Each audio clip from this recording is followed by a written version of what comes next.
नमस्कार मोहन दादा आणि नमस्कार. सगळ्या मुलांना पण नमस्कार. आपल्याला मुलांना आपण गेले काही महिने जसे जसे बातम्या येत आहेत पेपरमध्ये ना, कासवांच्या काही कोकणच्या किनारपट्टीबद्दल होत्या, काही ओडिसाबद्दल होत्या आणि आम्ही प्रार्थनेच्या वेळेला थोडे थोडे बातम्यांची चर्चा करतो. तेव्हा त्याच्यामध्ये मुलांना इंटरेस्ट आहे ह्याच्याबद्दल असं आम्हाला दिसलं. आणि मग आमच्या ग्रंथालयाच्या ताईंनी हे पण पुस्तक सगळ्यांना दाखवलं, मोंटो. हो, अरे तर वाह! हा जो चित्रकार आहे हा माझा मित्र आहे. आणि या पुस्तकाच्या मागं मग तुमच्याबद्दल थोडं वाचायला मिळालं. आणि मग गिरीश जठार त्यांच्याकडून तुमचा नंबर पण मिळाला आणि असं आपलं तर मग आता छान कनेक्शन झालंय. तर आम्ही काही काही व्हिडिओ बघत आहोत, फोटो पाहतो आहोत, चर्चा चालू आहे. आमच्या एका ताई जाऊन आल्या आता पोळथर बीचला. बरोबर. तर तिथले त्यांनी स्वतः पण त्यांना असं योगायोगाने दिसलं, म्हणजे त्यांचा तसा काही अच्छा. प्लॅन नव्हता. आणि त्यांनी त्यांचे व्हिडिओ दाखवले, अनुभव सांगितले आणि मग या सगळ्या सेशनची आपण त्याच्यावरून तयारी केली. आणि तुम्ही बघितलंच असतील की भरभरून मुलांचे किती प्रश्न हो, आलेत. तर सगळ्या मुलांसाठी एक तुमची थोडक्यात मी ओळख करून देते. थोडंफार मी सांगितलं आहे पण तरी मुलांना सगळ्यांना एकदा पुन्हा की मुंबईमध्ये मुलांना मोहनदादा उपाध्ये त्यांची नोकरी होती आणि 24 वर्षांपूर्वी ते मुंबईला कंटाळले. शहरी जीवनाला कंटाळून त्यांनी कोकणातलं त्यांचं वेळास गावी जायचं ठरवलं आणि मग तिथं कासवांमध्ये एकदा गुंतले ते गुंतलेच. आणि गेली 21 वर्ष ते सागरी कासवांच्या संवर्धनाचं काम तिथं त्यांच्या टीम बरोबर करतायत. आणि कासव महोत्सवाचं आयोजन ते गेली 10 वर्ष करतायत. तर कासव महोत्सव म्हणजे वगैरे काय ते सगळं आपल्याला सांगतीलच. आणि 2017 मध्ये त्यांना सह्याद्री निसर्ग मित्र संस्थेतर्फे देण्यात येणारा कासव मित्र हा पुरस्कार मिळालाय. मँग्रोव्ह संस्थेतर्फे पण एक काहीतरी पुरस्कार आणखी एक आहे. मी हो, वाचलं ते आता. विशेष पुरस्कार मुख्यमंत्र्यांच्या हस्ते त्यांना देण्यात आले आणि गेल्या 2 वर्षात कासवांच्या अभ्यासासाठी त्यांनी कासवांना टॅगिंग सुद्धा करतायत ते. मोहनदादा, तुमचं खूप स्वागत. आणि आमच्या धन्यवाद. सगळ्यांशी बोलायला तुम्ही वेळ दिला त्याबद्दल तुमचे आभार. तुमच्याकडे मुलांचे प्रश्न आहेतच तेव्हा आपण सुरू करूया. ओके. तो पहिला एक फोटो आहे मादी कासवाचा. तो जर दाखवलात तर मुलांच्या पहिल्या प्रश्नापासून आपण सुरुवात करू.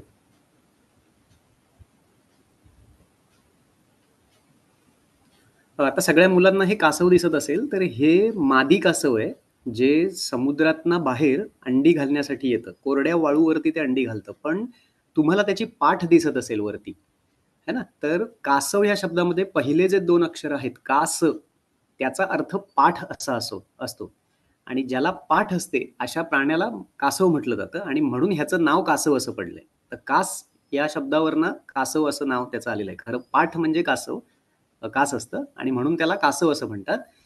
तर आता त्याच्यामध्ये बऱ्याच जणांमध्ये असं असतं, की कासव हे जलचर आहे की उभयचर आहे? तर कासवामध्ये मुळात 2 प्रकार आहेत. म्हणजे आपण सगळ्यांनी लहान असताना एक गोष्ट ऐकली आहे, ससा आणि कासवाची. तर आपण ज्या ससा कासवाची गोष्ट ऐकली आहे, ते गोड्या पाण्यात राहणारं कासव आहे. ते जमिनीवरही राहतं आणि पाण्यामध्येही राहतं. पण मी ज्या कासवावरती आत्ता काम करतोय किंवा ज्याचा अभ्यास करतोय, हे समुद्री कासव आहे आणि समुद्री कासवाच्या एकूण 7 प्रजाती जगभरामध्ये आढळतात. आणि भारतामध्ये गोड्या पाण्यातल्या कासवांच्या 26 प्रजाती आहेत.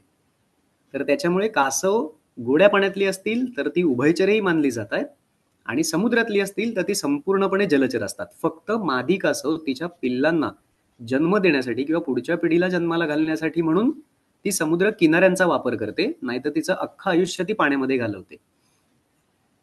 कासवांचे पूर्वज कोण होते? तर अजूनपर्यंत आपल्याकडे जी माहिती आहे, त्या माहितीच्या अनुषंगाने कासव हे डायनासोरच्या काळापासून असलेलं हा एक प्राणी आपल्याकडे आहे, जो अजूनपर्यंत आपल्याला बघायला मिळाला. कारण संरक्षण संवर्धनासारखी कामं काही सुरू झाली, त्याच्यामुळे हे आत्ता प्राणी आपल्याला दिसतात.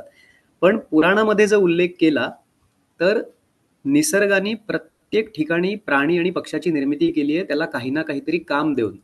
तर तसंच काही काम कासवालाही दिलेलं आहे आणि पुराणात त्याचा उल्लेख आहे. समुद्रमंथन जेव्हा झालं, तेव्हा पृथ्वीचा भार ह्या समुद्री कासवांनी पेललेला होता. म्हणजे आता आपल्याला लक्षात येईल, की ह्या कासवाचा जन्म हा निसर्गानेच खूप वर्षापूर्वी घातलेला आहे. त्याला जन्माला घातलंय. त्याच्यानंतर हळू मग प्रचलित होऊन मग त्यातल्या जाती, मग त्या कुठे आढळतात वगैरे असे त्याचे अभ्यास होत गेलेत. कासव एवढं हळू का चालतं? तर त्याच्यात सुद्धा मी म्हटलं तसं 2 प्रकार आहेत. कासव गोड्या पाण्यातलं पण आहे आणि खाऱ्या पाण्यातलं पण आहे. हे दोन्ही पाण्यामध्ये खूप चांगल्या वेगाने पोहू शकतात. पण जर आपण कंपेअर करायचं म्हटलं किंवा दोघांमधला फरक बघायचा म्हटला, तर गोड्या पाण्यातली कासवं ही सहसा भराभर चालतात तशी. म्हणजे कंपेअर केलं समुद्री कासवाला तर. समुद्री कासव हे थोडं हळू चालतं. त्याचं कारण असं आहे, की मी तुम्हाला आत्ता आकार तर दाखवतो, पण आपण जेवणामध्ये जी छोटी ताटली वापरतो एवढी, साधारण आपण असं धरू की 1 पाऊण फुटापर्यंत त्याची रुंदी आणि 1 सव्वा फुटापर्यंत त्याची लांबी असेल, तर एवढी साधारणपणे पूर्ण वाढ झालेली गोड्या पाण्यातली कासवं असतात. त्याच्यामुळे त्यांचा चालण्याचा वेग हा जरा चांगला असतो. पण जे समुद्री कासव आहे, त्याच्या एकूण 7 प्रजाती आहेत. 7. त्यातलं मी आत्ता ज्या कासवासाठी काम करतोय ते ऑलिव्ह रिडले म्हणून आहे. आणि ते जगातल्या 7 समुद्री प्रजातींपैकी सगळ्यात छोटी प्रजाती आहे. पण ते वजनाला 50 किलोपर्यंत भरतं. आणि त्याच्यामुळे त्याचा चालण्याचा वेग हा खूप कमी आहे. कारण त्याला गोड्या पाण्यातल्या कासवासारखे पाय नसतात, तर त्याला पंख असतात, ज्याला इंग्रजीमध्ये फ्लिपर्स म्हटलं जातं. आणि जेव्हा ते वाळूवरती बाहेर पडतं, त्यावेळेला त्याचं पोटाकडचा भाग हा वाळूवर घासत असतो आणि त्याच्या पुढच्या दोन्ही पंखांच्या आधारे तो स्वतःला पुढे सरकवत असतो. आणि त्याच्यामुळे वाळूत समुद्री कासवाचा चालण्याचा वेग हा कायम कमी दिसतो. पण जेव्हा ते पाण्यात पोहतं, त्यावेळेला पाण्यामध्ये पोहत असताना बोट चालवणारे नाविक जसे त्यांच्या वल्ह्याचा वापर करतात, तसं ते त्यांच्या पुढच्या पंखांचा वापर करतात वल्ह्यासारखा आणि ते खूप चांगल्या पद्धतीने पोहू शकतात. काही व्हिडिओज तुम्ही गुगल केल्यावर तुम्हाला असेही दिसतील की त्याच्यामध्ये त्यांनी व्हेल, शार्क किंवा डॉल्फिन अशा माशांना सुद्धा चेस केलेलं आहे. इतक्या चांगल्या पद्धतीने ते पोहू शकतात. कारण काही वेळेला शार्क मासे हे कासवाला चावतात, त्याच्या पाठीला बाईट करतात. त्याला शार्क बाईट झालेलं कासव असं आम्ही म्हणतो. त्याच्यापासून वाचण्यासाठी ते पोहतात. त्याच्यामुळे जरी ते जमिनीवरती हळू चालत असले तरी पाण्यात त्यांचा पोहण्याचा वेग हा प्रचंड असतो. साधं उदाहरण द्यायचं झालं तर वाळूवरती जर ते कासव असेल, तर माझ्यासारखा एक माणूस एकटा व्यवस्थित त्याला उचलू शकतो. सोप्या पद्धतीने उचलायचं असेल तर 2 जण उचलू शकतो. पण जेव्हा तेच कासव पाण्यात जातं, 3 ते 4 माणसं त्याला उचलायला लागतात. एवढा जोर ते पाण्यामध्ये लावू शकतात. म्हणजे तुम्हाला आता अंदाज येईल की त्याची पाण्यात ताकद ही किती वाढते. जसं आपण मगरीबद्दल ऐकलंय, की मगरीची ताकद पाण्यात जास्त आहे. तसं समुद्री कासवाची ताकद सुद्धा पाण्यामध्ये खूप जास्त असते. आता कासव काय खातं? खरं तर आत्ता हा जो आपला माहितीचा एक कार्यक्रम आपण इथे ठेवलाय किंवा आता आपण कासव महोत्सव जो करतो त्याचा मागचा मूळचा उद्देशच हा आहे की सर्वसामान्यांपर्यंत किंवा तुमच्यासारख्या पुढच्या जनरेशनपर्यंत ह्या कासवाबद्दलची माहिती नीट पोचावी. समुद्री कासव ह्याच्या 7 प्रजाती आहेत. त्याच्यापैकी एक ग्रीन सी टर्टल म्हणून आहे, जी गुजरातमध्ये अंडी घालते आणि ती प्रामुख्याने शाकाहारी मानली जाते. ती समुद्री शेवाळं आणि समुद्री गवत खाते आणि त्याच्यामुळे तिचा रंग हिरवा आहे असं म्हटलं जातं. पण उरलेल्या ज्या 6 प्रजाती आहेत, एकूण 7 प्रजातींपैकी 5 प्रजाती भारतीय उपखंडांमध्ये आढळतात आपल्या इथे. पण ह्या ज्या उरलेल्या 6 प्रजाती जगभरात आढळतात, सुरुवातीला म्हणजे लहान असताना हे शेवाळं खाऊन जगतात. हळूहळू जसे ते मोठे होतात तसे ते मांसाहारी होतात. म्हणजेच स्कॅव्हेंजर ज्याला म्हटलं जातं, मृत प्राण्यांवरती उपजीविका करणारे.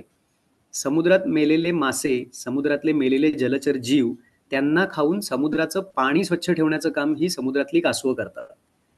आणि त्याचबरोबर जेलीफिश जर तुम्ही ऐकलं असेल, की जेलीफिश जरी नावात फिश असला तरी तो माशासारखा दिसत नाही, तो पॅराशूट सारखा दिसतो. आणि त्याला जे तंतू असतात खालच्या बाजूला, त्या तंतूला जर आपला हात लागला किंवा त्याचे तंतू आपल्या शरीराला लागले तर प्रचंड प्रमाणामध्ये 24 तासापर्यंत आपल्याला खाज येते, कारण ते थोडेसे पॉइझनस असतात. अशा वेळेला ही समुद्रातली कासवं ह्या जेलीफिशला खाऊन त्यांची संख्या नियंत्रित ठेवतात. हे खरं तर महत्वाचं त्यांचं काम आहे. पण त्याच्यामध्ये सुद्धा लेदरबॅक जातीचं जे कासव आहे, जे समुद्री कासवामधलं सगळ्यात मोठी प्रजाती मानली जाते. म्हणजे मी आता तुम्हाला ऑलिव्ह रिडलेचं वजन सांगितलं की 50 किलोपर्यंत वजनाला भरतं, पण लांबीला 2, 2.5 ते 3 फुटापर्यंत लांबीला ते कासव असतं. पण लेदरबॅक जातीचं कासव हे इतकं मोठं असतं की ते वजनाला 500 किलोपर्यंत भरतं आणि 8 फुटापर्यंत त्याची लांबी असते. आणि जेलीफिश हे त्याचं सगळ्यात आवडतं खाणं असतं. ते समुद्रामध्ये जेलीफिश जिथे असेल तिथे लेदरबॅक दिसण्याची शक्यता जास्त असते. आपण शाळेमध्ये सगळेजण शिकलोय की शेतकऱ्याचा मित्र हा साप मानला जातो. आता या फोटोत तुम्हाला दिसतंय की ते जेलीफिश खातं. आता किती निसर्गाने विचार केलाय बघा, की एक तर ह्या कासवाला दात नसतात, त्याला हिरडे असतात आणि त्याच्यामुळे बऱ्याचदा त्याला चावण्याची गरज भासत नाही. अशा प्रकारचा कुठलाही जेलीफिश दिसला की त्याचा तुकडा तोडायचा आणि तो थेट गिळायचा. लेदरबॅक सारख्या कासवाच्या गळ्याला आतमध्ये पूर्ण बारीक काटे असतात, जेणेकरून ज्या वेळेला तो हे जेलीफिश गिळतो त्याला थ्रोट इन्फेक्शन किंवा त्याच्या घशाला कुठल्याही प्रकारची इजा किंवा त्रास होत नाही. म्हणजे निसर्ग किती प्रत्येक गोष्टीचा विचार करतो ते त्याच्यावरनं आपल्याला लक्षात येईल. आता समुद्री कासव किती वर्ष जगतं, तर खूप लोकांमध्ये एक असा समज आहे की समुद्रातलं कासव आहे, मी आता म्हटलं तसं 3 फुटापर्यंत, एक जात 8 फुटापर्यंत वाढते, तर खूप वर्ष जगत असतील. गोड्या पाण्यातली कासवं आणि समुद्रातली कासवं ही 80 ते 100 वर्ष इतकी जगतात, म्हणजे माणसा इतकीच जगतात. पण सिंगापूर सारख्या भागांमध्ये गवतावरती आढळणारी काही कासवं आहेत की ज्यांचा शेप असा डोम असतो आणि हत्तीसारखे गोल पाय असतात. ती 250 ते 300 वर्ष जगतात. पण लोकांमध्ये गैरसमज असा होता की समुद्रातली कासवं आहेत, समुद्रात राहतात, महासागर फिरतात, तर त्यांचं आयुष्य खूप मोठं असेल किंवा खूप वर्ष ते जगत असतील. पण तसं नसतं. गवतावरती आढळणारं जे कासव असतं ते खरं तर 200, 250 किंवा 300 वर्षापर्यंत जगू शकतं. आता एक प्रश्न असा होता की कासव चालताना का थकतं, तर त्याचं मी उत्तर तुम्हाला सांगितलं होतं की समुद्रातलं कासव असतं ते ज्या वेळेला वाळूवरती येतं तेव्हा त्याच्या पंखांचा वापर त्याला करावा लागतो आणि तिथे त्या 2 पंखांना त्याचं 40 ते 45 किंवा 50 किलो इतकं वजन पुढे सरकवायचं असतं. त्याच्यामुळे बऱ्याचदा ते दमतं, कारण त्याला पाण्यात पोहण्याची सवय आहे. त्याला चालण्याची किंवा आपल्या पुढच्या पिढीला जन्माला घालायचं म्हणून मादी कासव किनाऱ्यावरती येतं आणि त्याचं सगळं शरीर त्यावेळेला वाळूवरती रुततं आणि त्याच्यामुळे त्याला चालायला त्रास होतो आणि म्हणून त्याचा स्पीड हा कायम कमी असतो. गोड्या पाण्यातलं कासव हे बऱ्याचदा आपण पाहिलेलं आहे की ते नदीच्या किनारी, तलावाच्या किनारी किंवा ओढ्यांमध्ये असतं, तर तिथे चिखल असतो. चिखलात चालताना आपला सुद्धा वेग जसा कमी होतो, तसाच वेग ह्या कासवांचा, गोड्या पाण्यातल्या कासवांचा सुद्धा कमी होतो. कारण तो चिखल त्यांच्या पायाला लागलेला असतो आणि त्याच्यामुळे ती कासवं व्यवस्थित किंवा भराभर जाऊ शकत नाहीत. पण हेच त्या कासवाला रस्त्यावरती किंवा साध्या गवतावरती जरी ठेवलं, तर ती भराभर धावत सुटतात. किंवा समुद्रातलं कासव पाण्यात गेलं, तर ते अतिवेगाने पोहायला सुरुवात करतं. आता कासव कोणत्या प्रजातीचं आहे हे कसं ओळखायचं, तर प्रत्येक गोष्टीला म्हणजे जसं आता आपल्या वर्गामध्ये सगळे तुम्ही मित्रमैत्रिणी एकमेकाला ओळखता, पण कसे ओळखता? दिसतो त्याच्यावरनं की नावावरनं? तर तसंच आपण कसे दिसतो ह्याच्यावरनं आपल्याला नाव पडलेलं नाहीये. पण बऱ्याचशा प्राणी पक्ष्यांमध्ये तो जसा दिसतो त्याच्या दिसण्यावरनं त्याचं नाव पडलेलं आहे. तसं आता हे जे ऑलिव्ह रिडले आहे ज्याच्यासाठी मी काम करतोय, त्याचा रंग ऑलिव्ह असतो, त्याच्यावरून त्याला नाव ऑलिव्ह रिडले असं पडलं. ग्रीन सी टर्टल हे हिरव्या रंगाचं असतं किंवा हिरवट रंगाचं असतं, म्हणून त्याला ग्रीन सी टर्टल असं म्हटलं जातं. त्याच्यानंतर हॉक्सबिल म्हणून एक हॉक म्हणजे एक पक्षाचा प्रकार आहे ज्याची चोच ही साधारणपणे आपण गरुडाची किंवा घारीची असते तशी असते. तर त्याचं तोंडाचा पुढचा भाग हा त्याप्रमाणे असतो, त्याच्यामुळे त्याला हॉक असं म्हटलं जातं. अजून एक असतं लॉगर हेड. तर मोठं लॉग असेल त्याप्रमाणे त्याचं डोकं दिसतं, म्हणून त्याला लॉगर हेड असं म्हणतात. आणि लेदर बॅक जातीचं कासव त्याचं नाव कशावरून पडलं, तर त्याची जी पाठ असते ती लेदरी असते, म्हणजे त्वचेचाच एक भाग त्याचं पाठीमध्ये रूपांतरित होतो, त्याच्यामुळे त्याला लेदर बॅक असं म्हटलं जातं. त्याच्यानंतर केम्प्स रिडली ही एक जात आहे. ती जात सुद्धा साधारणपणे ऑलिव्ह रिडले सारखीच दिसते, म्हणजे बऱ्याचदा बघितल्यानंतर तिला ऑलिव्ह रिडले आहे का केम्प्स रिडले आहे हे ओळखता येत नाही, परंतु ती आपल्या इकडे नसून ती अमेरिकेमध्ये जास्त करून आढळते. तर ती दिसण्यावरनच तिला केम्प्स असं नाव दिलंय. पण प्रामुख्याने असं म्हटलं जातं की एका मच्छीमाराने मच्छीमारी करत असताना त्याच्या जाळ्यामध्ये एक कासव अडकलं आणि त्या मच्छीमारांनी ती एक वेगळी प्रजात आहे अशी शोधली आणि त्या मच्छीमाराचं नाव केम्स असं होतं, म्हणून त्या कासवाचं नाव केम्स रिडले असं ठेवलेलं आहे. बरं, ह्याच्यामध्ये रिडले हा एक कन्सेप्ट असा असतो की ज्याच्यामध्ये ऑलिव्ह रिडले आणि केम्स रिडले ही दोनही कासवं नोव्हेंबर ते मार्च हा या समुद्री कासवांचा अंडी घालण्याचा काळ असतो. या काळामध्ये हजारोच्या संख्येने किनाऱ्यावरती येतात. म्हणजे मगाशी ताईंनी सांगितलं तसं की ओरिसाच्या बातम्या तुम्ही ऐकल्यात, तर त्याला मास नेस्टिंग किंवा अरिबाडा असं म्हटलं जातं, ज्याच्यामध्ये 5 महिन्याचा अंडी घालण्याच्या काळामध्ये हजारोच्या संख्येने ही समुद्री कासवं बाहेर येतात आणि अंडी घालतात. मी 2016ला त्या किनाऱ्यावरती जाऊन हे प्रत्यक्ष अनुभवलेलं आहे. मी ज्या वर्षी त्या किनाऱ्यावरती होतो त्या वर्षी 4.25 लाख माद्यांनी तिथे अंडी घातली होती 8 दिवसामध्ये. आणि यावर्षी 7 लाखापेक्षा जास्त माद्यांनी तिथे आता 8 दिवसात अंडी घातलेली आहे. याला मास नेस्टिंग किंवा अरेबाडा म्हणतात. पण 7 म्हणजे 7 वेगवेगळ्या प्रकारच्या कासवांमध्ये फक्त दोघांमध्ये ही टेंडन्सी किंवा मानसिकता आहे की जे मास नेस्टिंग करतात. आपल्या इकडे उरलेल्या भारताच्या किनारपट्टीवरती इन्क्लुडिंग महाराष्ट्र जे नेस्टिंग होतं त्याला स्पोराडिक नेस्टिंग म्हणतात. म्हणजे आज एखादी मादी येते, 2-4 दिवसानंतर दुसरी मादी येते, त्याला स्पोराडिक नेस्टिंग असं म्हटलं जातं. तिथे रेग्युलर नेस्टिंग आपल्याला बघता येत नाही. आता नर आणि मादी कसा ओळखावा, तर भरपूर जण असं सांगतात. म्हणजे आज सकाळीच माझ्याकडे काही पर्यटक होते, त्यातला एक मुलगा होता आणि त्यांनी सांगितलं की मी युट्यूबवरती बघितलं की नर आणि मादी कसे ओळखले जातात. तर आकाराला मोठा नर असतो आणि आकाराला छोटी मादी असते. उंचीला मादी उंच असते आणि नर हा उंचीला कमी असतो. खरं तर हे युट्यूबवरती दिलेलं आहे, पण ती माहिती खरं तर बरोबर उलटी त्याच्यावरती दिली गेलेली आहे. आकाराला मोठी ही कायम मादी असते आणि आकाराला लहान हा नर असतो. उंचीवरनं पटकन आपल्याला नर मादी ओळखता येत नाही, कारण त्यांची ग्रोथ किती झालेली आहे त्याच्यावरती त्यांची उंची ठरते.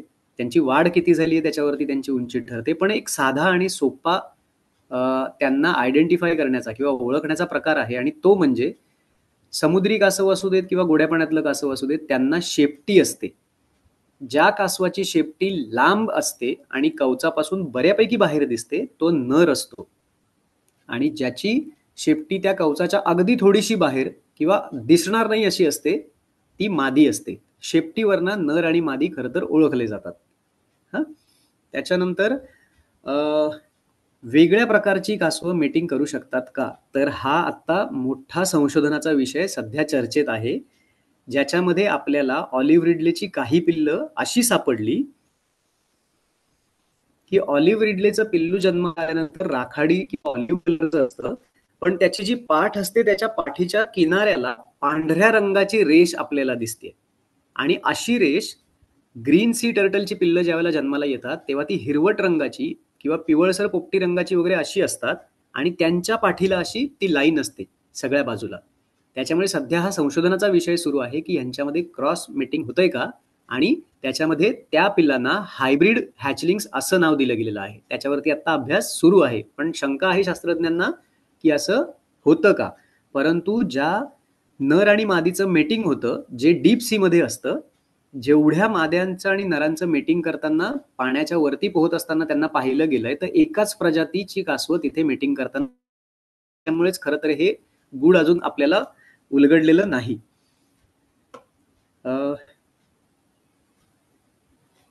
कासवाच्या प्रजातीनुसार त्यांचं आयुष्य बदलतं का, असं एक विचारलंय. तर खरं तर तसं अजिबात नसतं. मी म्हटलं तसं समुद्री कासवं किंवा गोड्या पाण्यातली कासवं ही 80 ते 100 वर्षापर्यंतच जगतात आणि कासवाच्या पाठीवरचे कवच हे त्यांच्याच त्वचेचा एक भाग जाड तयार होतो आणि त्यापासून त्याची पाठ तयार होते. पण त्याच्यामध्ये लेदर बॅग हे इतकं वेगळं आहे की जरी ते वाळूवरती अंडी घालायला आलं आणि त्याला जर हात लावायची संधी कधी मिळाली, म्हणजे खरं तर समुद्री कासवांना अंडी घालायच्या आधी कधी हात लावू नये, कधीच त्याला कुठल्याही समुद्री कासवाला हात लावू नये, कारण ती शेड्यूल 1 किंवा अति संरक्षित प्रजातींमधली आहेत. पण जर असं कधी आपल्याला संधी मिळाली तर ते लक्षात येतं की आपल्या त्वचेला हात लावल्यानंतर जो आपल्याला फील येतो तसाच फील लेदरबॅगच्या पाठीला हात लावल्यानंतर येतो. पण हेच बाकी प्रजातीच्या कासवांना हात लावला तर तिथे लक्षात येतं की ती पाठ थोडीशी टणक असते आणि तिथे आता ह्या फोटोमध्ये तुम्हाला दिसतंय की लेदरबॅगचं जे आहे त्याच्यावरती उभ्या लाईनी पण असतात. तर कुठेही ते असं त्याच्या पोटापासून वेगळी पाठ तयार झालेली दिसत नाही. त्वचेचाच एक भाग जाड होत जातो आणि त्याचे संरक्षण कवच तयार होतं. पण बाकी कासवांमध्ये प्रॉपर त्याची पाठीचा हिस्सा हा वेगळा दिसतो आणि म्हणून तुम्ही जुन्या जाणत्या लोकांकडनं जर ऐकलं असेल तर समुद्री कासवाच्या पाठीचा ढालीसाठी उपयोग केला जायचा. पाण्याच्या बाहेर एकदा ही कासवं मृत अवस्थेत सापडली, त्याच्यावर जर काही केमिकल रिॲक्शन केल्या गेल्या तर त्याची पाठ अशी कडक होते की पूर्वी ढाल म्हणून ती वापरली जायची. त्याच्यामुळे काही सिनेमांमध्ये वगैरे किंवा सिरियलमध्ये तुम्ही पाहिलं असेल की एखाद्या तलवारीचा जोरात घाव झाल्यानंतर ती ढाल असते ती तुटते. तर ती कन्सेप्ट किंवा ती संकल्पना अशी होती की ती कासवाच्या पाठीची आहे, त्याच्यामुळे त्याचा तुकडा पडायचा. धातूचा शक्यतो असा तुकडा पडू शकत नाही.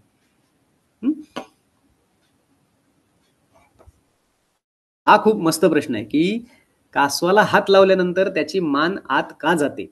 तर निसर्गाने त्याला स्वतःला वाचवण्यासाठी तो एक प्रकार दिलेला आहे.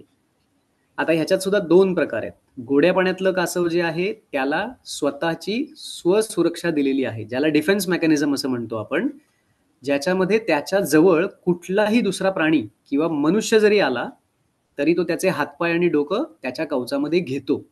म्हणजे स्वतः निसर्गाने त्याला स्वतःचं संरक्षण करण्यासाठी हे बहाल केलेली एक गोष्ट आहे असं आपण म्हणू. पण समुद्री कासवाला त्याचे पंख किंवा त्याचं डोकं त्याच्या पाठीवरच्या आतमध्ये किंवा कवचाच्या आतमध्ये घेता येत नाही, कारण त्याच्याच शरीराचा एक भाग कवच झालेला असतो. हा सुद्धा गोड्या पाण्यातल्या आणि खाऱ्या पाण्यातल्या कासवांमधला खूप मोठा फरक आहे. स्वतःला वाचवण्यासाठी गोड्या पाण्यातली कासवं ही आपलं हात पाय डोकं हे त्या कवचाच्या आतमध्ये घेतात. कवचाच्या आत गेल्यानंतर फक्त ते कवच पुढून, म्हणजे त्याचं कवच जर असं असेल तर ते असं बंद करतं, पण जर नीट बघितलं तर कुठेतरी पुढे असं त्याचं तोंड दिसतं. ते संपूर्णपणे स्वतःला त्या कवचात बंद करत नाही, कारण जसं तुम्ही प्रश्न विचारलाय की ते गुदमरतं का, जर त्याने संपूर्ण बंद केलं स्वतःला तर तो फक्त 1-2 सेकंदासाठी तसा बंद करून राहतो. हळूच थोडीशी जागा सोडतो की जिथनं त्याला श्वास घेता येईल. त्याच्यामुळे तो पाठीच्या कवचाच्या आत गेला गोड्या पाण्यातला कासव तरी ते गुदमरून मरत नाही. कासवाला दगड मारला तर दुखापत होते का? म्हणजे आता असं आहे की कुठल्याही प्राण्याला तुम्ही दगड मारा, म्हणजे तुम्ही उद्या उठून मला दगड मारलात किंवा मी उठून तुम्हाला उद्या दगड मारला तर जखम किंवा लागतं किंवा दुखतं सगळ्यांनाच. त्याच पद्धतीने कासवाला सुद्धा दगड मारला तर त्यालाही दुखापत होते. त्याच्या पाठीला चरा जाऊ शकतो किंवा तडा सुद्धा जाऊ शकतो, म्हणजे त्याची पाठीचे 2 तुकडे सुद्धा होऊ शकतात जर तो घाव वर्मी बसला तर. त्याच्यामुळे असं कधीही कुठल्याही प्राण्याला कधी, कारण कुठलाही दगड एखाद्या प्राण्याचा जीव घेऊ शकतो. त्याच्यामुळे शक्यतो प्राण्यांना वाचवू कसं शकतो ह्याच्यावरती आपण विचार करावा. दगड शेवटी दगडच आहे. त्याच्यामुळे आपल्यालाही मराठीमध्ये म्हण आहे की दगडावर डोकं आपटलं तर आपलं डोकं फुटतं, दगड फुटत नाही. तसंच तो दगड कुठल्याही प्राण्यावर मारला तर त्या प्राण्याला इजा होते, पण दगडाला काहीच होणार नाही. कासव चावते का? तर कासव खरं तर असं समोर येऊन तुम्हाला कधीही चावायला जात नाही. पण जर मी त्याच्या तोंडाजवळ कुठेतरी आसपास काहीतरी माझ्या हाताची हालचाल करतोय तर स्वतःचं भक्ष्य समजून ते त्याला चावायला किंवा खायला येतं. नाहीतर कासव स्वतःहून असं कधीही चावायला येत नाही. पण काही कासवं जी घरात पाळली जातात आणि त्यांना फीडिंग चुकीच्या पद्धतीने होतं, म्हणजे आता सगळी लहान मुलं आहेत, सगळ्या लहान मुलांनी थोडासा आपण घरी कसं वागतो त्याचा विचार करा, की आपल्याला आई बाबा ओरडले एखाद्या गोष्टीवरनं तर आपण कसं रागात येतो आणि मग काहीतरी वेगळंच विचित्र करतो. तसं कासवाला वेगवेगळ्या गोष्टी खायला दिल्या आणि त्याला जे हवंय ते खायला नाही दिलं तर अशा वेळेला थोडासा पॅनिक होतो आणि जे काही समोर दिसेल पटकन त्याला खावायला जातो. मग ते त्याचं खाणं आहे किंवा नाही याचा तो विचार करत नाही. त्याच्यामुळे त्यांची मानसिकता हळूहळू खाण्यामध्ये बदल झाल्यामुळे बदलताना दिसते. अग्रेसिव्ह काही कासवं घरात पाळलेली ही जास्त करून माझ्याकडे अशी उदाहरणं आली आहेत की आमच्याकडचं कासव पूर्वी असं नव्हतं, पण हल्ली आमच्याकडचे पडदे चावतं, चादरी चावतं किंवा आम्ही झोपलो असू तर पायाला येऊन चावतं. त्याचं कारण असं असतं की त्याला पोट भरण्यासाठी ज्या खरंच गोष्टी गरजेच्या आहेत त्या त्याला त्यावेळेला दिल्या जात नाहीत. जी गोष्ट दिसेल ती त्याला खावीशी वाटते किंवा खाण्यायोग्य आहे म्हणून ते खातात आणि माणूस त्याचा अर्थ असा काढतो की ते येऊन आपल्याला चावतंय. कासव कधीच पाण्यात श्वास घेत नाही. मग ते गोड्या पाण्यातलं असू देत नाही तर समुद्रातलं कासव असू देत, ते आयुष्य पाण्यामध्ये घालवतील समुद्रातली कासवं, पण श्वास घ्यायला पाण्याच्या सरफेसवरती येतील, डोकं बाहेर काढतील आणि त्याच्यानंतर हवेतून श्वास घेऊन पुन्हा ते खाली जातील. आणि त्याच्याच वरनं मी मगाशी सांगितलं की त्यांची जी मीटिंग नर आणि मादीची जी पेअर असते त्याच वेळेला आयडेंटिफाय केली जाते ज्या वेळेला ते श्वास घेण्यासाठी त्या समुद्राच्या पाण्याच्या पातळीच्या वर येतात आणि डोकं बाहेर काढण्याचा प्रयत्न करतात. कुठल्याही प्रकारचं कासव हे पाण्यामध्ये शक्यतो श्वास घेऊ शकत नाही. त्याच्याचमुळे एक गोष्ट कायम लक्षात ठेवा, गोड्या पाण्यामध्ये, फिश टँकमध्ये किंवा विहिरीमध्ये कासव ठेवणं किंवा सोडणं हे थोडंसं चुकीचं आहे. कारण तिथे त्यांना बसण्यासाठी, थांबण्यासाठी कुठलीच जागा मिळत नाही आणि सारखं सारखं पोहून ते एक्झॉस्ट होतात आणि त्यांचं आयुष्य हळूहळू कमी व्हायला सुरुवात होते किंवा योग्य ती माती न मिळाल्यामुळे गोड्या पाण्यातली कासवं विहिरीमध्ये अंडी देऊ शकत नाहीत. आता इथे तुमच्या लक्षात येईल की त्यांनी कसं डोकं बाहेर काढलेलं आहे. मी आय थिंक ताई तुम्हाला एक फोटो शेअर केलाय, एक कासव पाण्यातनं बाहेर येऊन श्वास घेतोय. तर तिथेही लक्षात येईल. आता त्याच्यामध्ये गंमत अशी होती की ते वेळासच्या किनाऱ्यावरचं कासव होतं. रॉक पॅच आहे इकडे, त्या रॉक पॅच वरती जाऊन मी तो फोटो काढलेला होता. इथे ऑलिव्ह रिडले जातीची कासवं नेस्टिंग करायला म्हणजे अंडी घालायला येतात. पण रॉक पॅचला जाऊन ज्या वेळेला मी हे फोटो क्लिक केले, तिथे असं कळलं की हे हॉक्सबिल नाही तर ग्रीन सी टर्टल आहेत, जी तिथे पोहायला येतात. याचा अर्थ वेळासच्या रॉक पॅचला जे शेवाळं आहे, ते शेवाळं खाण्यासाठी ही ग्रीन सी टर्टल नाहीतर हॉक्सबिल काही प्रमाणामध्ये तिथे येत आहेत. सो तिथे लक्षात आलं की ही कासवं कशी पोहतात. आता हे तुमच्या लक्षात येत आहे की त्याचा रंग बघा थोडासा हिरवट आहे. सो हे ग्रीन सी टर्टल आहे. व्यवस्थित त्याचं तोंड ते पाण्यातनं बाहेर काढतं, दीर्घ श्वास घेतं आणि पाण्याखाली एकदा मोठा श्वास घेतल्यानंतर 2-2.5 तासापर्यंत ते पाण्याखाली राहू शकतं. कासव उलटं झालं तर ते सुलटं होऊ शकतं का? गोड्या पाण्यातली कासवं ही जमिनीवरती असतात, त्याच्यामुळे प्रॅक्टिस मेक्स मॅन परफेक्ट, की प्रयत्न केला तर ते सरळ होऊ शकतं. काही कासवांना खूप खाऊन खाऊन जाड झालेली असतील तर त्यांना पटकन उपडं टाकलं असेल तर त्यांना उताणं होता येत नाही किंवा पायावरती व्यवस्थित उभं राहता येत नाही. समुद्रातल्या कासवाला एकदा उलटं केलं किंवा ते चुकून उलटं झालं तर पिल्लू अवस्थेत असताना ते स्वतःला सरळ करू शकतो, पण मोठं झाल्यानंतर उलटं केल्यानंतर त्या कासवांना कधीही सरळ होता येत नाही. तुमच्या मुलांना मुद्दाम मी ही गोष्ट सांगतो की पूर्वी कोकणामध्ये ह्या समुद्री कासवाची अंडी खाल्ली जायची.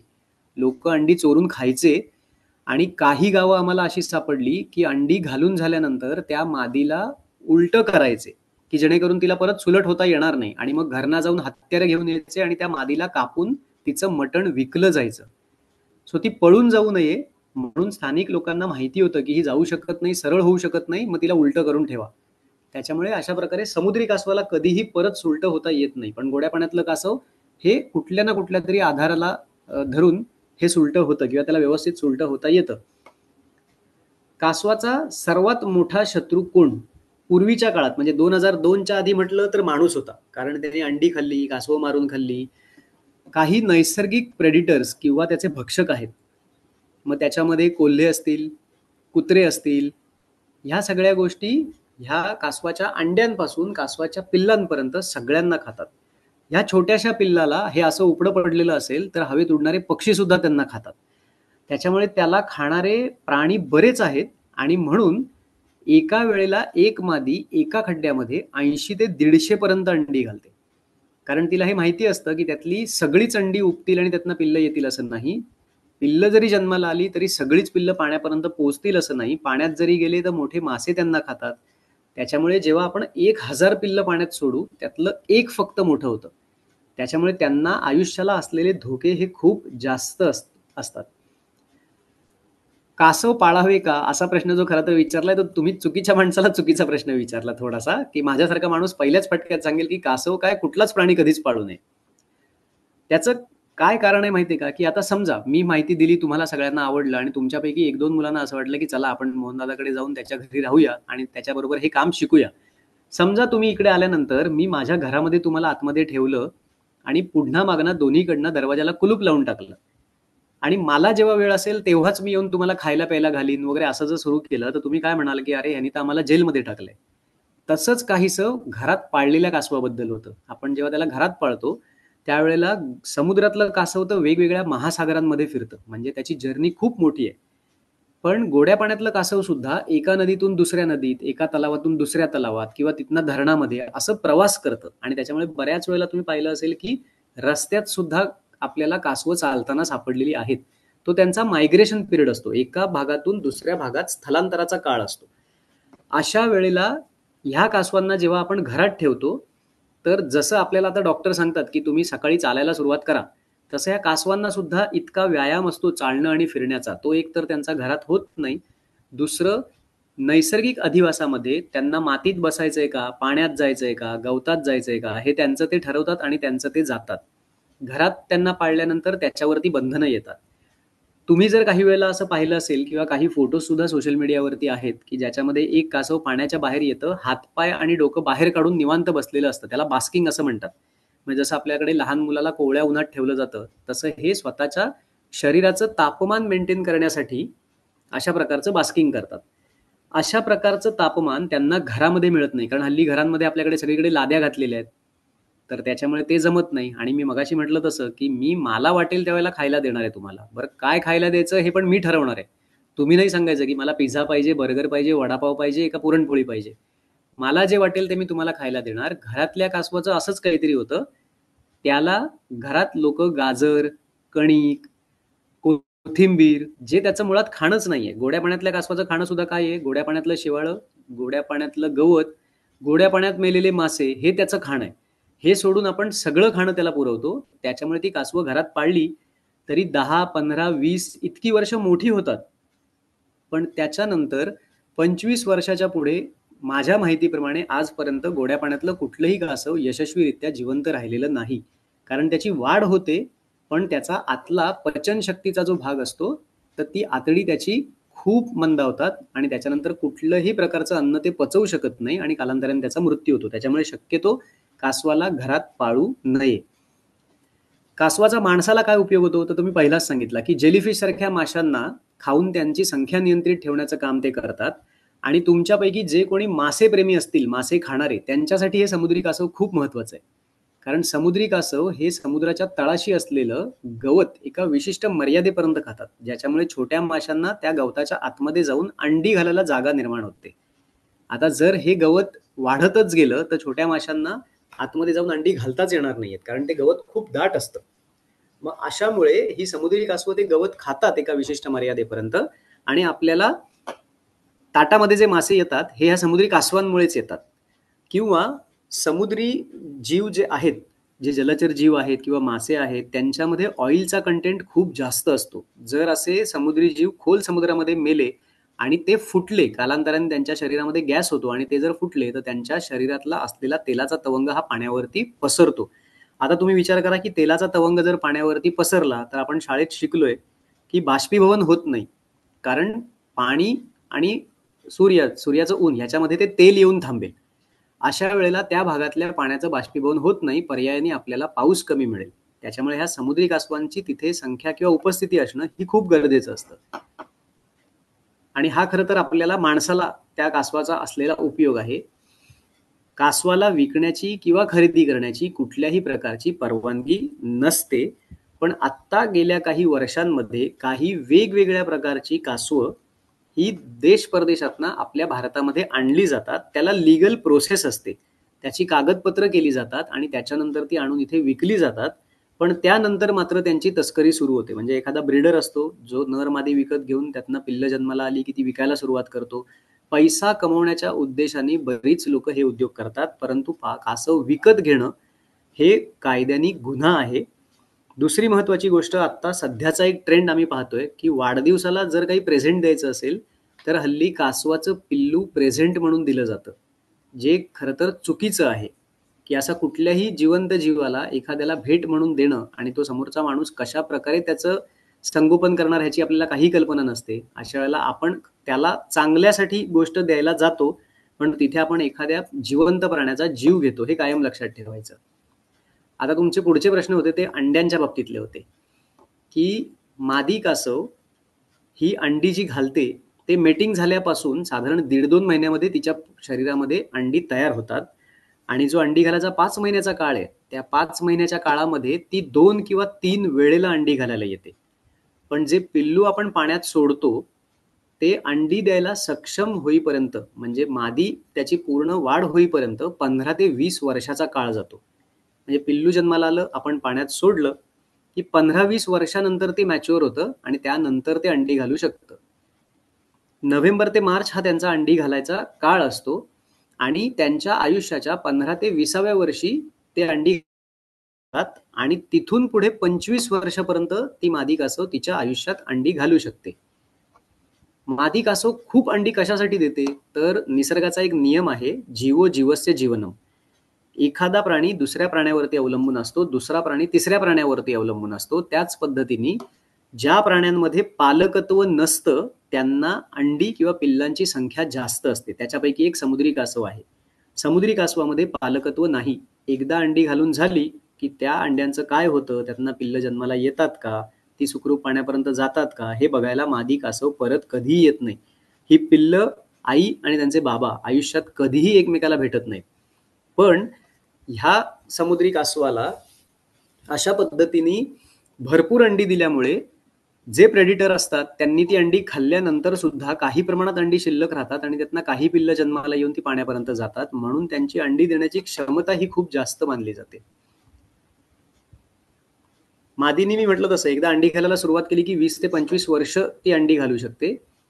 आणि मादीला एका सीझनला 2दा किंवा 3दा जर अंडी घालायची असतील त्याच सीझनला, साधारण एक मादी जर अंडी घालून गेली किनाऱ्यावरती, तर 25 ते 30 दिवसानंतर ती अंडी घालायला येते. पुन्हा 25 ते 30 दिवसानंतर ती अंडी घालायला येते आणि ह्या काळाच्या दरम्यान ती समुद्र किनाऱ्यापासून पाण्यामध्ये थोडंसंच आतल्या भागात जाऊन पोहते. ती त्यावेळेला डीप सी मध्ये जात नाही. आणि एकदा तिची अंडी घालून झाली त्या सीझनची, की त्याच्यानंतर ती हळूहळू एका राज्यातून दुसऱ्या राज्यात आणि पाऊस जसा जवळ येतो त्याच्यानंतर ती डीप सी मध्ये जायला सुरुवात करते. आता आपण जे सॅटेलाइट ट्रान्समीटर लावले होते त्याच्यामध्ये दुर्दैवाने आपली मशीन जी होती 2 वर्ष आपल्याला बॅटरी बॅकअप देणार होती. त्याच्यामुळे 2 वर्ष आपल्याला त्यांचा प्रवास करणार होता. परंतु पावसाळ्याच्या आधीच आपल्या सगळ्या मशीनच्या बॅटऱ्या उतरल्या. त्याच्यामुळे सुरुवातीच्या काळामध्ये आपल्या सगळ्या माद्या ह्या किनारपट्टीच्या जवळच पोहत होत्या असा आपल्याला अभ्यास कळला. पण एक मादी जिला आपण गुहागरमध्ये टॅग केलं होतं आणि प्रत्येक मादीला आपण नाव दिलेलं होतं. त्यातली पहिली होती प्रथमा, दुसरी होती सावनी, तिसरी होती वनश्री, चौथी होती लक्ष्मी आणि 5वी होती रेवा. त्यानंतर आपली मशीन बंद पडली. हे त्यांच्या पाठीवरती बसवलेलं मशीन आहे, म्हणून आपण अजून 2 माद्यांच्या पाठीवर अशी मशीन बसवली. त्यातल्या एकीचं नाव गुहा होतं आणि एकीचं नाव बागेश्री. ही तुम्हाला दिसते फोटोमध्ये ती बागेश्री आहे. गुहागरमध्ये बाग गुहागर म्हणून एक भाग आहे, तिथे तिच्या पाठीवर आपण मशीन बसवलं म्हणून तिचं नाव बागेश्री ठेवलं. पण ही मात्र 5 महिन्यामध्ये 3,500 किलोमीटर गेली. तिने श्रीलंकेला वळसा घालून ती भारताच्या पूर्व किनारपट्टीमध्ये खोल समुद्रात गेली होती. हा 5 महिन्यात आपल्याला कळलेला अभ्यास होता, कारण तिची अंडी घालून पूर्ण झालेली होती. त्याच्यामुळे अंडी घालून पूर्ण झाल्यानंतर ही खोल समुद्रामध्ये जातात. अंडी जोपर्यंत संपूर्ण तिची घालून होत नाहीत त्या वर्षाच्या सीझन मधल्या क्लचची, तोपर्यंत ती किनारपट्टीच्या जवळपासच कुठेतरी राहते.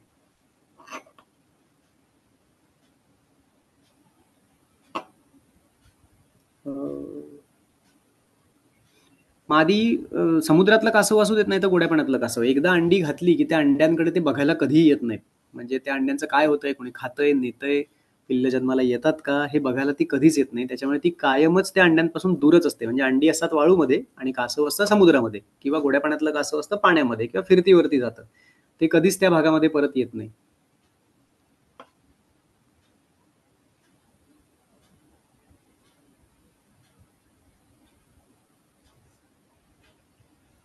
जरा एकच मिनिट फक्त. विचारू का मी पुढचे प्रश्न? हा नाही, काय झालंय, अच्छा कंटिन्युअस फेस्टिवलची एन्क्वायरीचे कॉल येत आहेत ना, अच्छा अच्छा, तो ओके ते ओके, जरा हां. असं प्रश्न डिस्टर्ब होत आहेत मध्ये. ते त्यांचा कॉल कट झाला किंवा काही केलं की ते थोडं डिस्टर्ब होतंय. हा, आता कासवाची अंडी ही मऊ असतात का, तर त्यांचं वरचं टर्फल असतं ना, हे खूप नरम असतं. पण ते इतकंही नरम नसतं की ते पडलं तर फुटेल. म्हणजे साधारणपणे समुद्री कासव जे घरटं करतं किंवा खड्डा करतं वाळूमध्ये, तो 1-1.5 फूट खोल असतो आणि त्याच्यामध्ये ती 100-150 अशी अंडी घालते. मी माझ्या अजूनपर्यंतच्या अनुभवामध्ये मी 176 अंडी एका मादी कासवाची एका खड्ड्यातून काढलेली आहेत. आता समजा कोंबडीच्या अंड्यासारखं त्याचं कवच कडक असतं, तर ती एकावर एक पडून फुटली असती. त्याच्यामुळे निसर्गाने त्याची रचना अशी केली आहे की ती थोडंसं नरम असतात. ती एकावर एक पडली तरी फुटत नाहीत. पण जे पोचर्स होते, म्हणजे जुने अंडी चोरणारी माणसं, जेव्हा आम्ही त्यांच्याशी बोललो तेव्हा त्यांनी आम्हाला सांगितलं होतं की ही अंडी सहसा फुटत नाहीत. म्हणजे एखादं अंड मी उचलून भिंतीवर जरी जोरात मारलं तरी ते अंड फुटत नाही. त्याला मी करवतीने किंवा सुरीने कापायला गेलो तरी ते अंड फुटत नाही. मग ते फोडतात कसं, तर त्याला सुईने भोक पाडतात आणि दोन्ही हाताने असं ते अंड मग उघडायला लागतं, तरच ते अंड उघडतं. नाहीतर ते अंड उघडत नाही. त्याच्यामुळे कासवाचं पिल्लू ज्या वेळेला जन्माला येतं, कासवाच्या पिल्लाचा एक फोटो असेल. आता हा बघा, हा जो फोटो आहे हा सर्वात चुकीचा फोटो आहे. की वाळूच्या उष्णतेवरती ही अंडी उबतात, ना की आपल्या माणसाच्या बॉडी टेम्परेचरच्या उष्णतेवरती ही अंडी उबतात. त्याच्यामुळे कधीही अशा प्रकारे अंडी मिळाली कुठल्याही प्राणी पक्षाची असतील तर ती हातात कधीही घेऊ नयेत. कारण त्याला हाताची उष्णता लागते आणि दुसरं त्याला बाहेरचा वारा लागतोय. मादी कासव ती अंडी उबायला पाहिजेत म्हणून वाळूत खड्डा करून त्याच्यावर अंडी घालते आणि पुन्हा वाळूने तो भरते, कारण त्याच्याशी हवेचा संपर्क यायला नको म्हणून. आणि इथे माणसाने काय केलंय, हातात अंडी घेतली, आपल्याही शरीराची ऊब दिली आणि वरनं त्याला हवाही लागते. त्याच्यामुळे ह्या अंड्यांमधनं पिल्ल जन्माला येणार नाहीत. म्हणजे आपणच सगळ्यात मोठं खरं तर त्याचा शत्रू आहोत हे मानायला पाहिजे आपल्याला. एखाद्या पिल्लाचा फोटो दाखवता येईल आपल्याला मुलांना? तर पिल्लाच्या नाकावरती इथे एक पॉइंट असतो ज्याने ते अंड फोडतं आणि बाहेर येतं. तर त्याच्यामुळे ह्या पिल्लांना सुद्धा निसर्गाने ह्या सगळ्या गोष्टी, आता तुम्हाला दिसत असेल नाकाच्या पुढे एक बरोबर पॉइंट आहे त्याच्या, आणि काही काळानंतर तो पॉइंट जाऊन त्याचं बरोबर नाकामध्ये रूपांतर होतं. सुरुवातीला अंड फोडण्यासाठी ह्या पिल्लाला त्या पॉइंटचा उपयोग होतो. मी सुरी लावली, काही केलं तरी काही होणार नाही, ते अंड फुटतच नाही अजिबात. मादी जिथे अंडी घालते ना, ती जागा तिच्या लक्षात खरं तर राहत नाही. म्हणजे पर्टिक्युलर कुठल्या स्पॉटला तिने अंडी घातली ते तिच्या लक्षात राहत नाही. पण आपल्याकडे जी पिल्लं जन्माला येतात त्यांना आपण थेट पाण्यात न सोडण्यामागचा उद्देश हाच असतो की ते पिल्लू स्वतः वाळूत न सरपटत पाण्यापर्यंत गेलं पाहिजे. त्यावेळेला तिथली जिओमॅग्नेटिक फील्ड, म्हणजेच मोबाईल सारखं जीपीएस लोकेशन त्याच्या मेंदूमध्ये नोंदवलं जातं, आणि जसं जसं ते पाण्यात जातं, पाण्यामध्ये असलेलं व्हेजिटेशन ह्याचा वास ते लक्षात ठेवतं. म्हणजे कुठल्या वनस्पती आहेत, कुठलं गवत आहे, त्याचा वास ते लक्षात ठेवतं. आणि कितीही महासागर फिरलं, कितीही वर्ष ते कुठेही फिरलं, तरी त्याच्यानंतर ते आसपासच्या त्या किनाऱ्यांवरती येतं आणि तिथे अंडी घालतं. हा अजूनपर्यंतचा रिसर्चचा एक पेपर आहे. त्याच्यामुळे ती पर्टिक्युलरली त्याच किनाऱ्याच्या त्याच भागात येते असं नाहीये, पण ती त्या किनाऱ्यावरती किंवा त्या किनाऱ्याच्या जवळपास पुढच्या वर्षी अंडी घालायला किंवा पिल्लू स्वरूपात सोडल्यानंतर, मादी स्वरूपात आल्यानंतर, तेव्हा ती त्या किनाऱ्यांवरती पुन्हा अंडी घालायला येऊ शकते. मादी वासव ही जन्माला आल्यानंतर जेव्हा मोठी होते तेव्हा ती त्याच किनाऱ्यावर किंवा जवळपासच्या किनाऱ्यावरती अंडी घालायला येते. हा, कासव पाण्यातून फक्त अंडी घालायला बाहेर येतात की इतर वेळी सुद्धा सकाळी पण येतात का? तर कासवाला अख्खं आयुष्य, समुद्रातल्या कासवाला अख्खं आयुष्य पाण्यात घालवायचं असतं. त्याच्यामुळे तो फक्त प्रजननाच्या काळामध्ये, म्हणजे अंडी देण्याच्या काळामध्ये मादी कासव फक्त किनाऱ्यावरती येते. खूप कमी वेळेला नर कासवाला वाळूवरती पाहिलं गेलेलं आहे. म्हणजे आता गेली 21 वर्ष मी हे काम करतोय. माझ्या 21 वर्षामध्ये मी फक्त 2 नरांना किनाऱ्यावरती आलेलं पाहिलंय. इतक्या दुर्मिळ संख्येने ही समुद्री कासवं, त्याच्यामधला नर किनाऱ्यावरती येतो. पण गोड्या पाण्यातली कासवं ही फ्रिक्वेंटली आपल्याला किनाऱ्यांवरती, शेतामध्ये, रस्त्यावरती अशी फिरताना किंवा अशी आढळतात.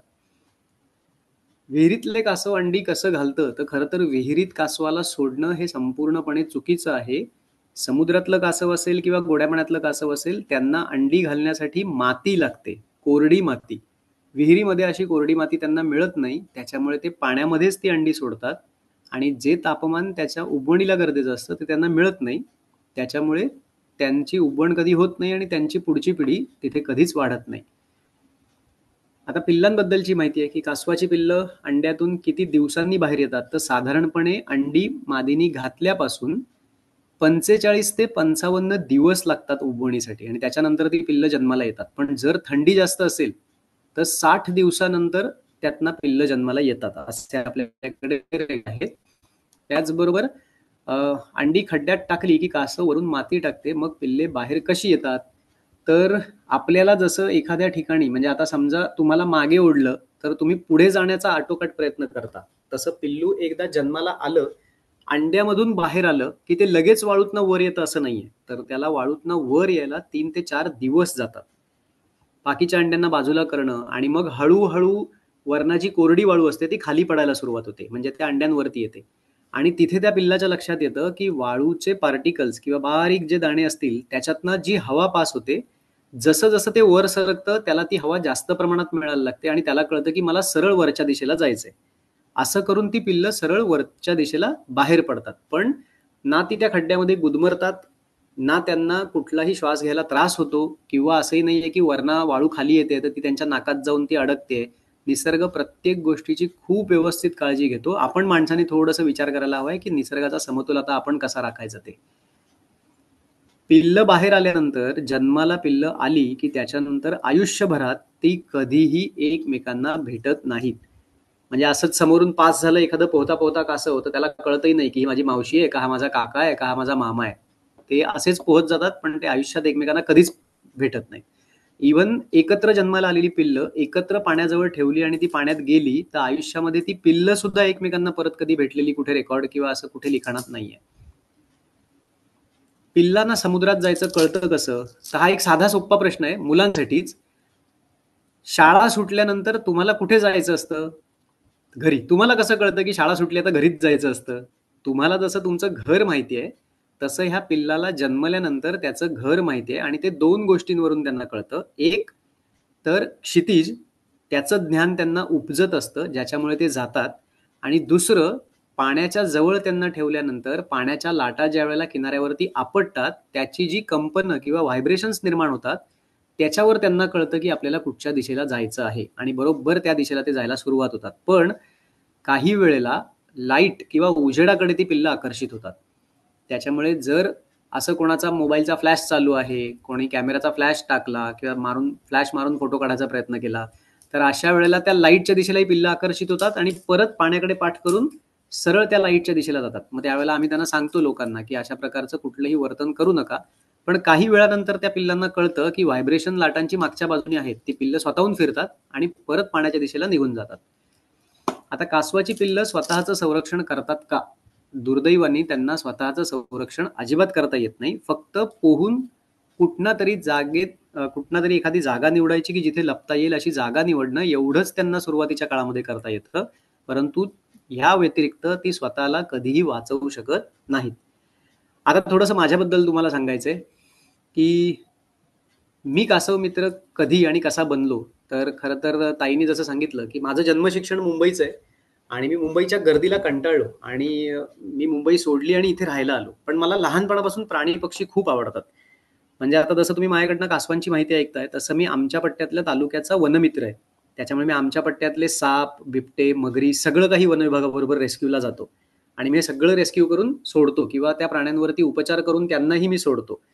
मला प्राण्यांची प्रचंड आवड असल्यामुळे मी ह्या क्षेत्रात पडलो आणि जसं एक म्हटलं जातं, की तन, मन आणि धन म्हणजे वेळ पडली तर स्वतःच्या खिशातलेही पैसे टाकायचे या कामामध्ये. शासनाकडनं पैसा येईल त्यावेळेला येईल, असं करून हे काम उभं केलं आणि म्हणून जसं ताईंनी सांगितलं तसं, की 2016-17च्या दरम्यान मला कासव मित्र हा पुरस्कार दिला गेला. म्हणजे नुसतंच एखादं काम करतो म्हणून त्याला तो असा पुरस्कार मिळतो असं नाहीये. तर तो काम कशा पद्धतीने करतो, त्याचे रिझल्ट्स काय आहेत, जसं आपल्याला वर्षाच्या अखेरीला रिझल्ट मिळतो आणि मग त्याच्यात नंबरिंग आपल्याला येतं, बाबा मुलगा हुशार आहे का नाही हे ठरतं.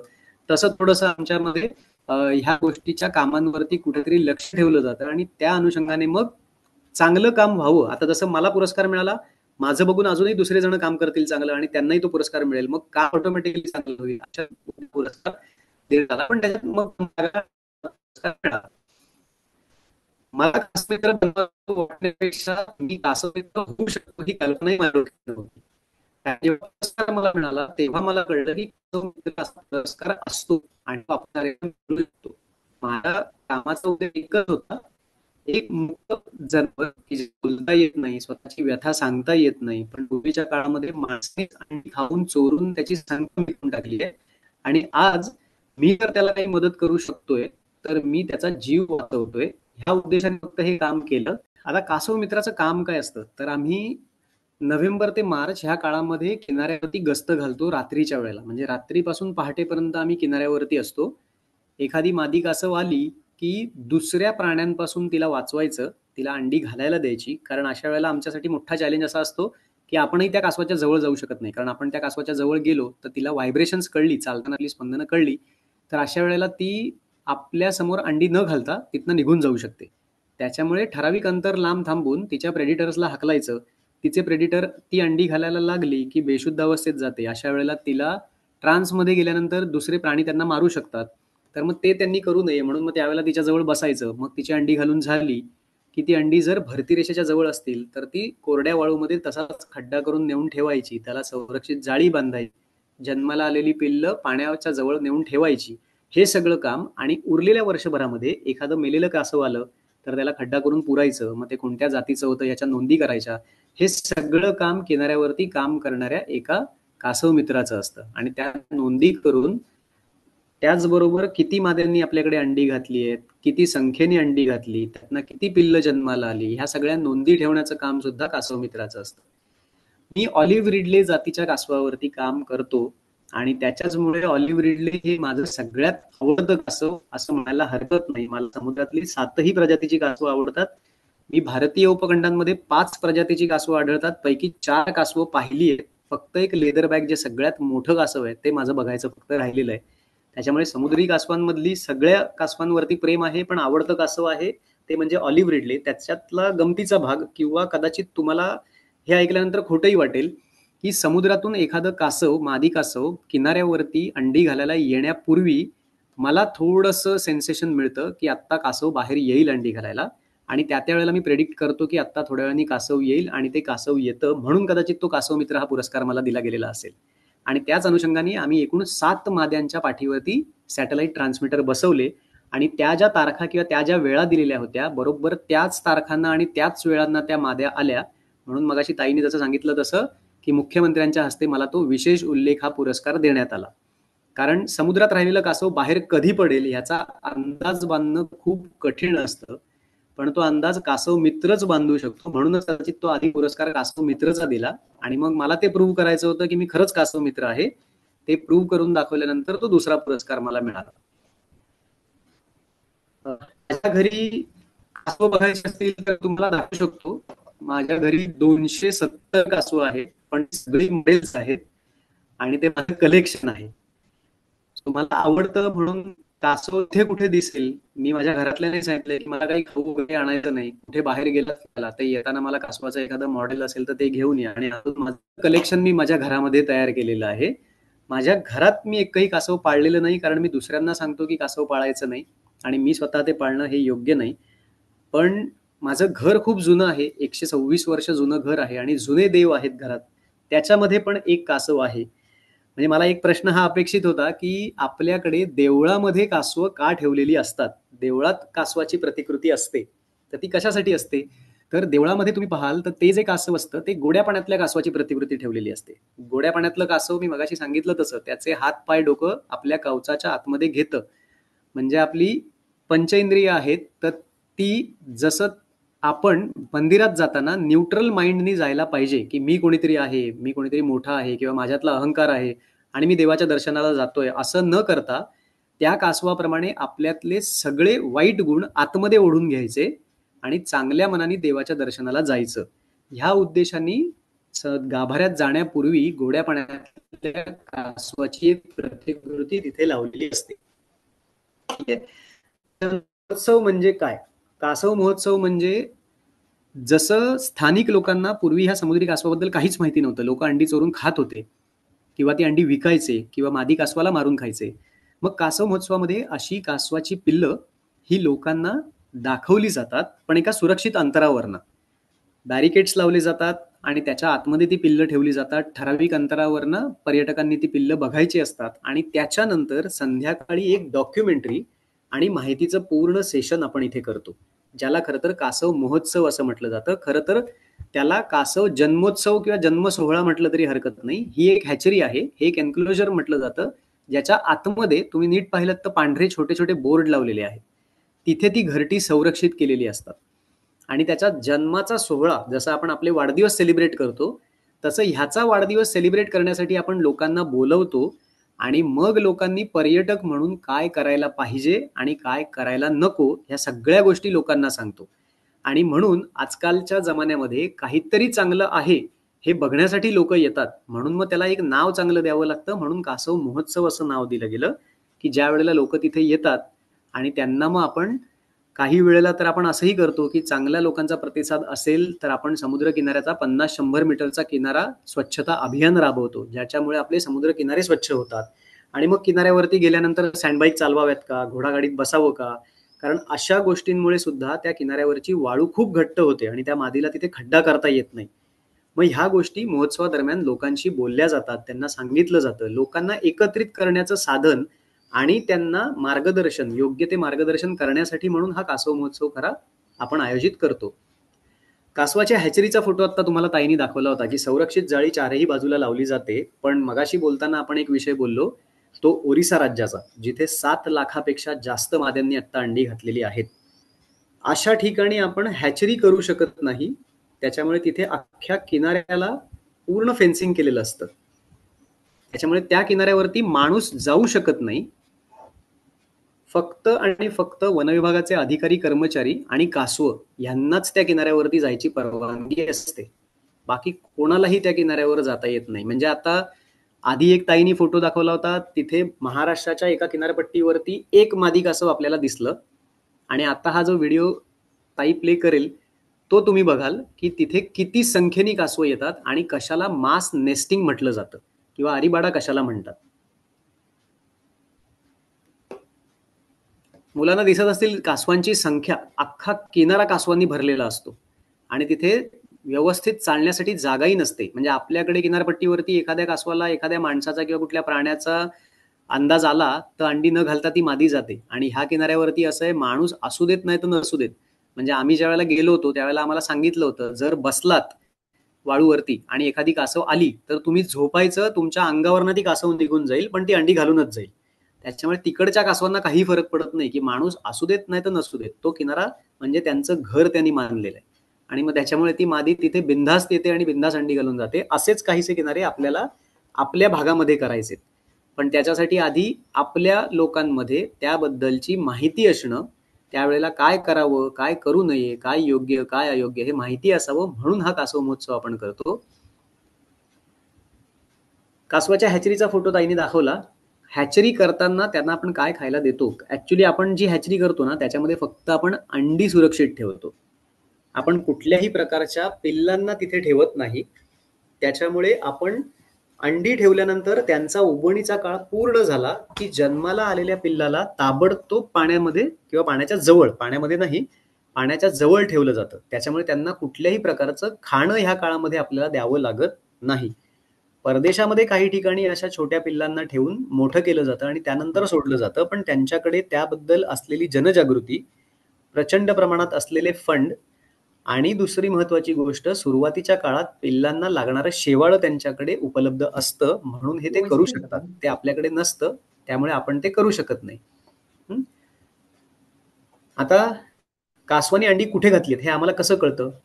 मादी कासव ज्या वेळेला समुद्रातनं बाहेर पडतं, जसं आपण वाळूमध्ये किंवा मातीत फिरतो, आपल्या पायाच्या खुणा आपल्याला आढळतात, तसं मादी कासव समुद्रातनं बाहेर आल्यानंतर एक ट्रॅक अख्खा आपल्याला दिसतो आणि तो ट्रॅक्टरच्या मागच्या चाकांसारखं डिझाईन. हे बघा, हे ट्रॅक्टरच्या चाकांसारखं तुम्हाला वाटेल पटकन, पण हे समुद्रातनं कासव बाहेर आलेलं आहे.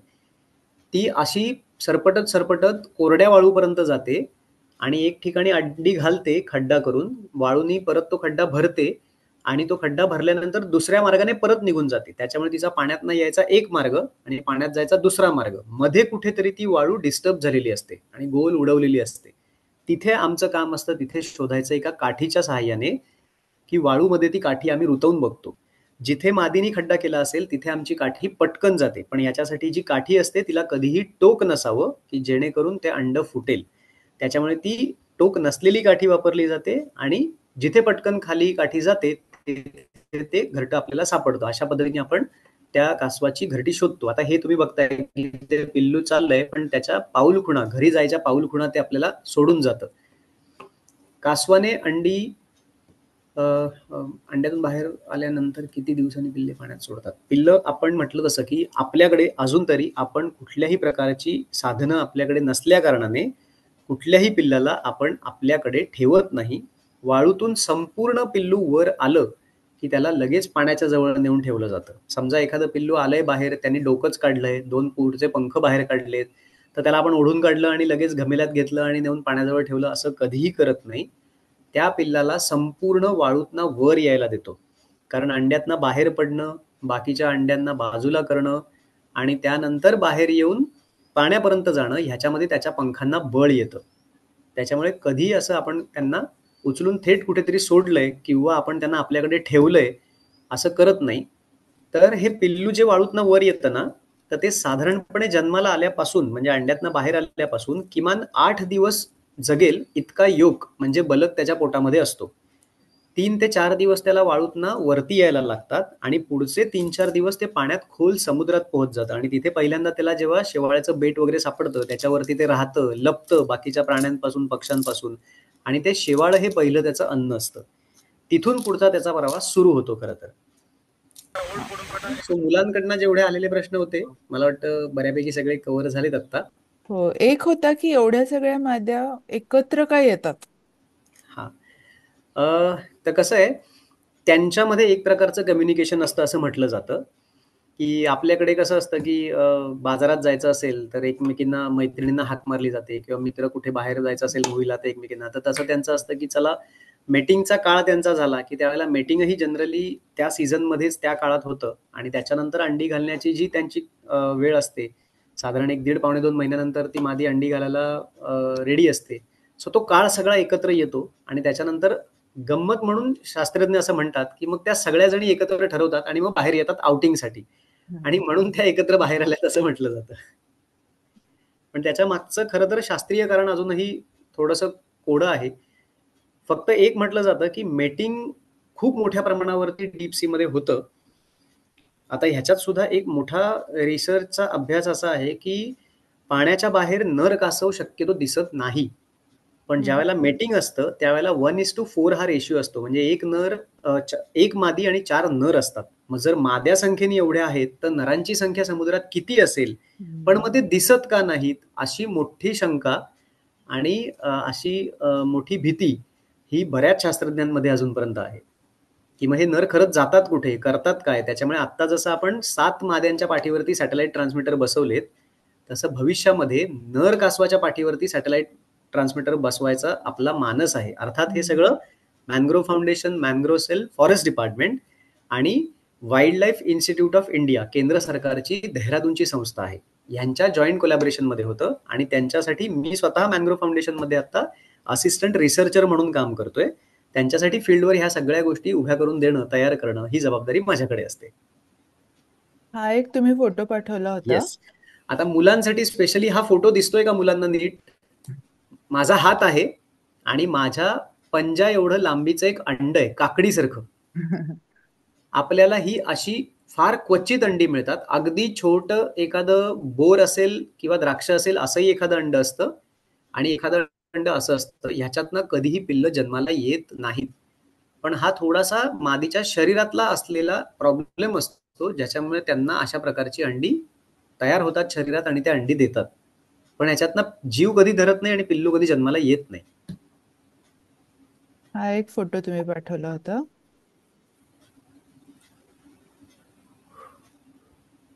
हा. प्रत्येक वाघाच्या अंगावर असलेले पट्टे हे वेगळे असतात. त्याच्यावरना त्या पट्ट्यांवरना ते पट्टे मोजले जातात आणि त्या अनुषंगाने वाघातला फरक ओळखला जातो. तसं समुद्री कासव हे एकच आहे का वेगळं वेगळं आहे हे कसं ओळखायचं? तर त्यांच्या डोक्यावरती ज्या रेषा असतात त्या रेषांवरना त्यांच्यातले इंडिव्हिज्युअल किंवा वेगळं कासव ओळखलं जातं. त्याच्यामुळे आपण ज्या वेळेला किनाऱ्यावरती अंडी गोळा करतो किंवा आपल्याला मादी दिसते त्यावेळेला काम करणाऱ्या माणसांना सांगितलेलं आहे की त्यांच्या डोक्याचे असे फोटो काढायचे किंवा त्यांच्या शरीरावर असलेल्या खुणा त्याचं नोंद करून ठेवायची की जेणेकरून ती मादी आपल्याकडे परत आली का याचा अभ्यास आपल्याला होतो.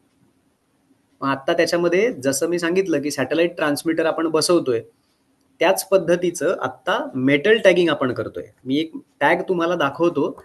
तर तशा पद्धतीचे टॅग आता मादी कासवाच्या पुढच्या दोन्ही पंखांना आपण लावतोय.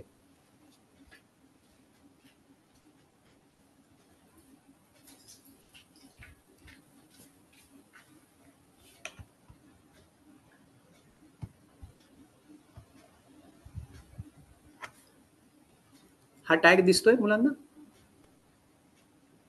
हा अशा प्रकारचा टॅग असतो होलो जो त्यांच्या फ्लिपरला दोन्ही फ्लिपर्सला लावला जातो. त्याच्यावरती नंबर असतात म्हणजे 001 002 तर तसा 001 तिच्या उजव्या पंखाला 002 तिच्या डाव्या पंखाला असं लावलं जातं आणि ह्याच्या मागच्या बाजूला कुठल्या संस्थेने तो टॅग केलेला आहे त्याची नावं कोरलेली असतात. हा धातू मोनेल म्हणून एक धातू आहे जो स्टील सारखा दिसायला दिसतो पण तो समुद्री पाण्यात सुद्धा गंजत नाही.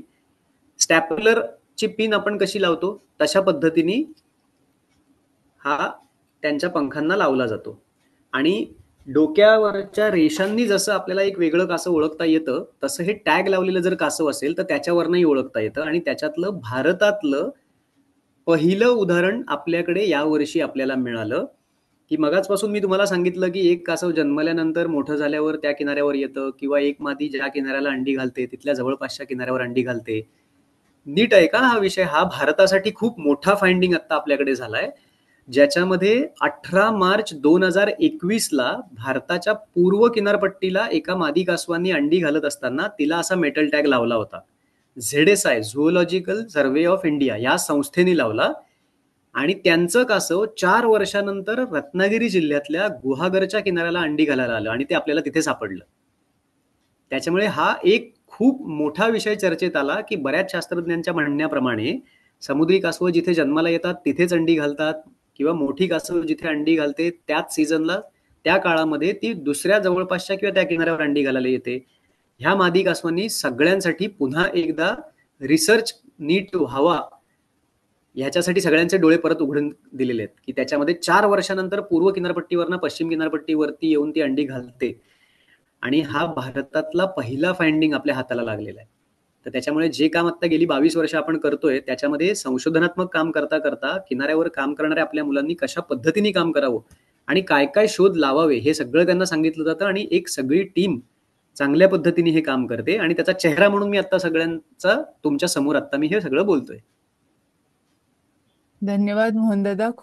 एक तुम्ही मला पाठवलेला मला खूप आवडला एक सुंदर फोटो दाखवते आणि आपण मला वाटतंय की इथे थांबूया. ती निघाली आहे ना आता? हो, अंडी घालून झालीये ती म्हणून त्यावेळेला समुद्राकडे मी तिच्या निघाली. समोर आलो, नाहीतर आम्ही कधीही त्या कासवाच्या समोर किंवा जवळपासही येत नाही. आणि अर्थात हे सगळे कॅमेऱ्यात काढलेले फोटो आहेत त्याच्यामुळे तिच्यापासून आम्ही बरेच लांब असतो त्यावेळेला. हम्म. हे जे आता चालेल. ती करते ती हा. श्वास घेते म्हणून तिने डोकं वर केलंय, मोठा श्वास घेते, थोडा वेळ पॉज घेते आणि मग परत सरपटायला सुरुवात करते पुढे. अच्छा, डोकं वर केलेलं आहे हा, तसं. ती श्वास नाक. घेण्यासाठी हा. तसं करते. हम्म. फारच मस्त. तुम्ही आता आपण संपर्कात राहू. तुम्ही नक्की. जुलैमध्ये वगैरे जून जुलैमध्ये आमच्या शाळेत नक्की या आणि नक्कीच. तेव्हा आणखी प्रश्नांनी तुम्हाला भंडावून सोडलं जाईल. चालेल चालेल. ऑनलाईनचा थोडासा म्हणजे आमचाही खरा थोडासा अभ्यास झालाय की नाही आम्हालाही कळेल. हो. मुलांना असं नको की आमचाच अभ्यास होतो की नाही शिक्षक विचारतात, तर मुलांना संधी देतो की माझा अभ्यास झालाय की नाही मुलांनी मला विचारू देत. नक्की नक्की. थँक्यू. थांबूया येस, आपण वेलकम. इथे. थँक्स. हा. धन्यवाद. नमस्कार. थँक्स.